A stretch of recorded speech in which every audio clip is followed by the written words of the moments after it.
Donc voilà à peu près la levure par rapport à la marmite. Donc la marmite, elle est grande comme voilà, comme ça. Ok. Bon, ensuite le gros sel. À peu près le gros sel, ça fait une cuillère à soupe. À peu près. À peine. Voilà. Voilà. Ensuite, je fais couler de l'eau pour qu'elle devienne bien chaude. Et quand elle est bien chaude, je mets dessous la marmite et je remue pour délayer et faire fondre la levure et le gros sel. Je reviens. Voilà à peu près l'équivalent d'un petit litre d'eau chaude qui a délayé toute la levure. Voilà. La levure et le sel. Comme j'avais mis un peu beaucoup de sel, parce qu'une cuillère à soupe, c'est presque beaucoup pour un pain moyen.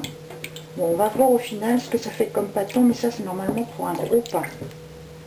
Ça, ouais, ça s'équivaut à un pain assez gros. On va voir, grosso modo, voilà. Alors, j'ai versé la farine en vrac, comme ça, et je tourne pour bien imprégner la farine et qu'elle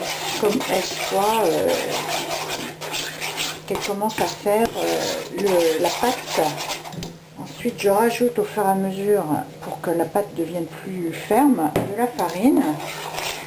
Voilà, de façon à faire un pâton souple et qui ne colle plus. Donc, avec la cuillerette, ça veut dire que la farine qui a servi, voilà, il se détend. Ensuite, je prends donc mon moule, parce que j'ai pensé que ce serait un gros pain, mais ce ne sera pas un si gros pain que ça. Par contre, le sel, il faut vraiment faire attention. Là, j'ai été un petit peu, peut-être large en sel, on verra. Ce ne sera pas un pain fade en tout cas. Là, je mets un peu de farine dans le fond. Ensuite, je prends mon pâton. J'étais obligée de lâcher l'appareil de photo parce que c'est vrai que fallait que je le prenne à deux mains pour qu'il ne dégringole pas. Ensuite, avec un couteau, je le chique, je ne sais pas comment on dit, je fais des petites rayures fines.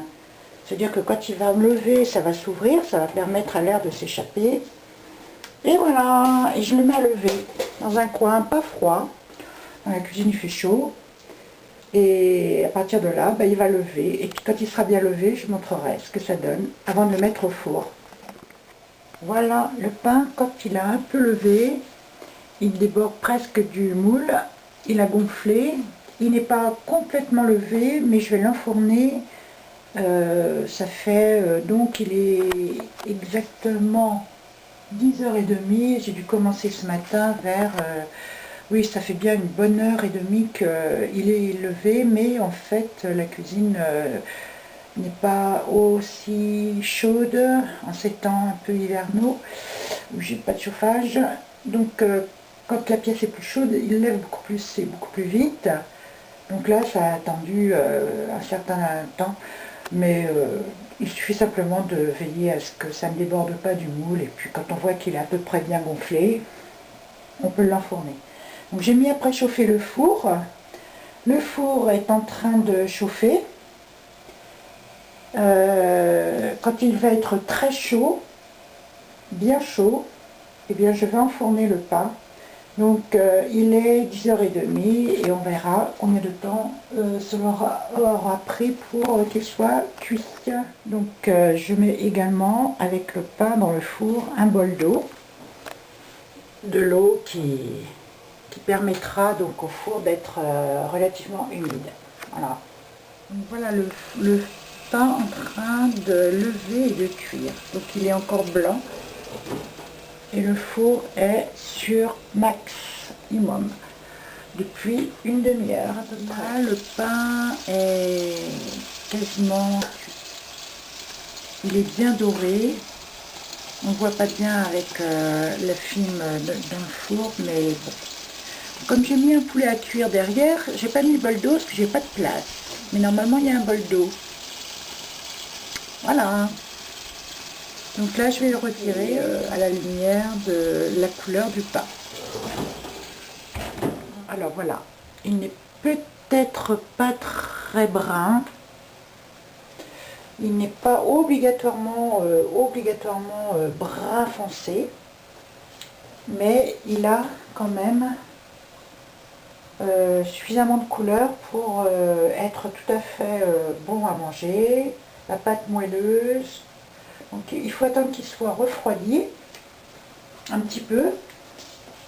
Et quand il aura refroidi, le décoller avec une lame de couteau, le retirer, je vais vous montrer, du moule pour ensuite pouvoir le consommer. Donc voilà, je prends le couteau et hop là, le pain se retire du moule. Tout tranquillement. Et maintenant, ben, il est bien chaud. Alors, ça fume. Je sais pas si ça se voit. Enfin bon, hop. Il faut le laisser refroidir complètement. Et ensuite, on prendra des sacs congélation. Voilà, des sacs. Et on coupera le pain de façon à mettre un morceau ou un autre et un autre dans le frigo, bien fermé. Et ça permettra au pain d'être complètement préservé de l'assèchement, de la moisissure. Il sera complètement